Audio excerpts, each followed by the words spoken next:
Hi everyone, welcome to my channel. আজকে চলে এসেছি রামকৃষ্ণ মিশন বিদ্যাপীঠ, যা দেওঘরে অবস্থিত। ঝাড়খণ্ডের মধ্যে এটি একটি আবাসিক ছেলেদের জন্য সিনিয়র সেকেন্ডারি স্কুল, যা প্রতিষ্ঠিত হয় 1922 সালে। এটি ঝাড়খণ্ডের দেওঘরের কেন্দ্রস্থলে অবস্থিত। যশোর স্টেশন থেকে 30 মিনিটের পথ। শিবের পবিত্র আবাস হওয়ায় এটি দেশের সবচেয়ে উল্লেখযোগ্য তীর্থস্থানগুলির মধ্যে একটি অন্যতম। এটি রামকৃষ্ণ মিশনের প্রাচীনতম ইনস্টিটিউট। স্বামী জয়ন্তানন্দ বর্তমান সেক্রেটারি এবং স্বামী দিব্য সুধানন্দ স্কুলের বর্তমান প্রিন্সিপাল বা অধ্যক্ষ।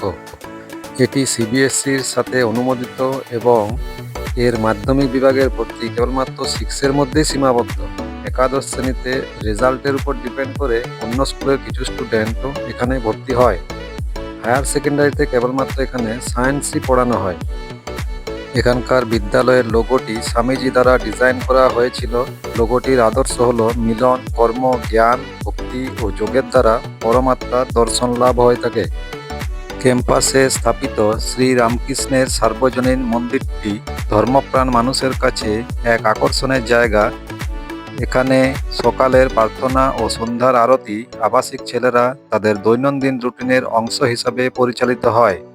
এতে ধর্মীয় উৎসব পালন ও পূজা করা হয়। এখানে শ্রী রামকৃষ্ণ পরমহংসদেব, মা সারদা ও স্বামী বিবেকানন্দের মূর্তি রয়েছে, যেগুলিতে বিভিন্ন ধর্মীয় উৎসবের সময় পূজা পাঠ করা হয়ে থাকে। মন্দিরের পরিবেশ খুবই শান্ত। এখানে কিছুক্ষণ বসে থাকলে আপনার মন খুবই শান্ত হয়ে যাবে এবং মন্দিরটি দুপুরবেলায় বন্ধ থাকে। স্কুলের ক্যাম্পাসটি খুব বড়। এখানে দুটি প্রধান ভাগে বিভক্ত, মেন ক্যাম্পাস এবং সিনিয়র সেকেন্ডারি ক্যাম্পাস রয়েছে। স্কুল ক্যাম্পাসে অনেক আকর্ষণীয় ভবন রয়েছে। আবাসিক স্কুল হওয়ায় ক্যাম্পাসের চারিদিকে স্টুডেন্টদের ভর্তির সুবিধার্থে ডরমিটরি রয়েছে। টিচার্স অ্যান্ড স্টাফদের জন্য রয়েছে কোয়ার্টার। এছাড়া অতিথি ও ভক্তদের জন্য অতিথি ভবন বা ডরমিটরিও রয়েছে। স্কুলে শিক্ষার্থীদের জন্য 10টি স্মার্ট ক্লাস রয়েছে বিভিন্ন কম্পিউটার ল্যাবরেটরি, রয়েছে কেন্দ্রীয় সরকারের এটিএল অর্থাৎ অটল টিঙ্কারিং ল্যাব, যা শিক্ষার্থীদের পেশাদার ও ব্যক্তিগত দক্ষতা বৃদ্ধিতে সহায়তা করে। এছাড়া রয়েছে digital resource room and digital library, online tutorial class এবং অনলাইন বিভিন্ন এক্সামের মতো বিভিন্ন সুবিধা।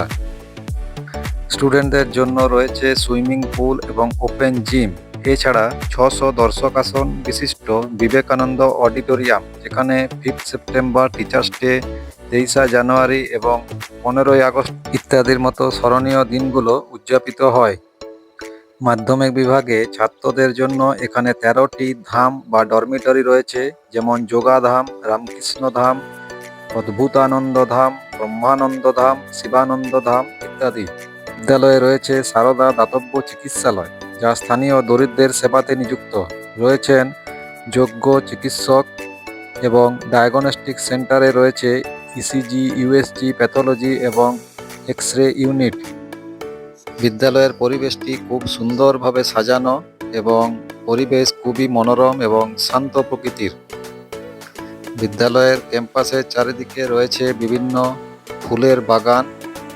বিভিন্ন সেখানে টবের মধ্যে ফুল গাছ আছে এবং সেই জন্য সেগুলো খুব সুন্দর দেখাচ্ছে।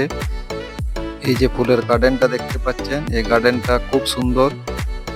এখানেই অবস্থিত যে দাতব্য চিকিৎসালয়, সেটি এখানেই অবস্থিত এবং এখানে ফুলের গার্ডেনটা রয়েছে। এই গার্ডেনের মধ্যে একটি অদ্ভুত টাইপের আমি ফুল দেখতে পেলাম, যেটির নাম হচ্ছে প্লাস্টিক ফুল, অর্থাৎ সেটায় হাত দিলেই যেমন প্লাস্টিক ছুলে যেমন অনুভূতি হয়, সেরকম অনুভূতি হচ্ছিল। এটার নাম প্লাস্টিক ফুল বা প্লাস্টিক ফ্লাওয়ার। দেওঘর ঘুরতে এলে যে সাইড সিনগুলো আপনারা দেখবেন, তার মধ্যে এটি একটি অন্যতম। এখানে অবশ্যই আসবেন।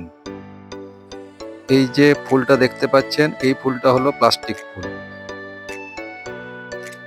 এই আবাসিক স্কুলের মধ্যে যদি আপনি আপনার ছেলেকে যদি ভর্তি করতে চান স্কুলে, তাহলে যে নাম্বারটা দেওয়া আছে সেই নাম্বারে অথবা ওয়েবসাইটে যোগাযোগ করতে পারেন, দিয়ে সমস্ত ডিটেলস জেনে নেবেন। একটা ভিডিওতে অত সমস্ত তথ্য দেওয়া সম্ভব নয়, তাই সেগুলো জেনে নেবেন ফোন করে, কারণ সিস্টেম দিন দিন তো চেঞ্জ হয়।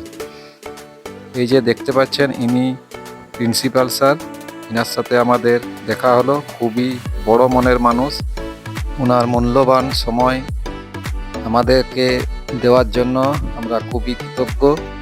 ওনার সাথে কথা বলে আমাদের খুবই ভালো লেগেছে। স্কুল ক্যাম্পাসের এইদিকে গেলে দেখতে পাবেন এখানের অ্যাভিয়ারিতে কিছু অস্বাভাবিক প্রজাতির ও রঙিন পালকের পাখি রয়েছে, বন্য ময়না, কাকাতুয়া ইত্যাদি। কয়েকটি সাদা খরগোশ আলাদা খাঁচার মধ্যে এখানে রাখা আছে। এছাড়া নানান ফল, ফুল ও ক্যাকটাসের গাছ রয়েছে। রয়েছে নিজস্ব ডেয়ারি, যেখানে 121টি গরু রয়েছে, যা থেকে প্রতিদিন 375 থেকে 390 লিটারের মতো দুধ পাওয়া যায়। এবং রয়েছে বায়োগ্যাস প্ল্যান্ট, যা রান্নার জন্য ব্যবহৃত হয়। এই যে এখানে রয়েছে সাদা সাদা খরগোশগুলো, অনেকগুলো খরগোশ আছে এবং খাঁচার মধ্যে রাখা আছে, দেখতে খুবই ভালো লাগবে। এগুলোর মধ্যে পাখিগুলো রয়েছে, শীতকাল তাই এদেরকে এখন দেখতে পাওয়া যাচ্ছে না, সেই জন্য আমরা দেখতে পাইনি এগুলোকে। তবে বুঝতে পারলাম এদের শব্দ আসছিল বাইরে।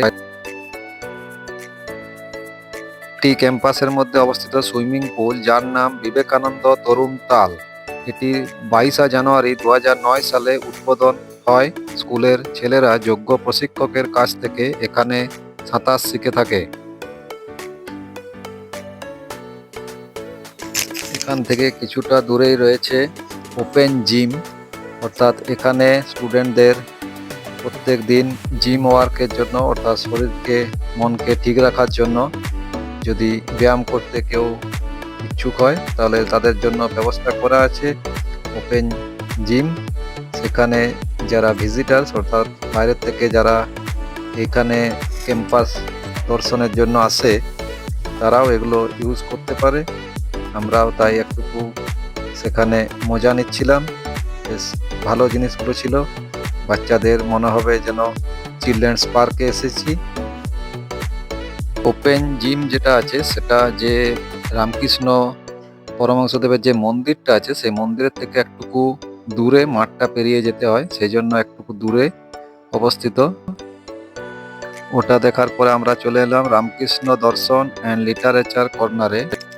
এই রামকৃষ্ণ দর্শন ও সাহিত্য কর্নারে রয়েছে দুর্লভ আলোকচিত্র, ফাইবার গ্লাস, রিলিফ ইমেজ এবং তাদের সঙ্গে সম্পর্কিত বর্ণনার সমন্বয়ে একটি স্থায়ী প্রদর্শনী। রামকৃষ্ণ দর্শন রামকৃষ্ণ আন্দোলনের গ্রাফিকভাবে বলা গল্প।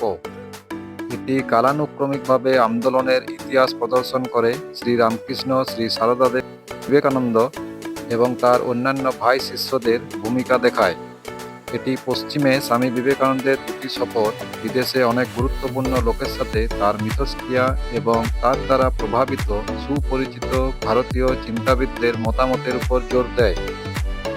স্বামী বিবেকানন্দের মানবজাতির সেবার উপর জোর দিয়ে শ্রী রামকৃষ্ণ এবং তার শিষ্যদের জীবন ও অবদানের উপর একটি স্থায়ী প্রদর্শনী রামকৃষ্ণ দর্শন রয়েছে। আজ এই পর্যন্তই, দেখা হবে অন্য নতুন কোনো ভিডিওতে। ভিডিওটি কেমন লাগলো তা অবশ্যই জানাবেন, পারলে চ্যানেলটি সাবস্ক্রাইব করে দেবেন। ধন্যবাদ।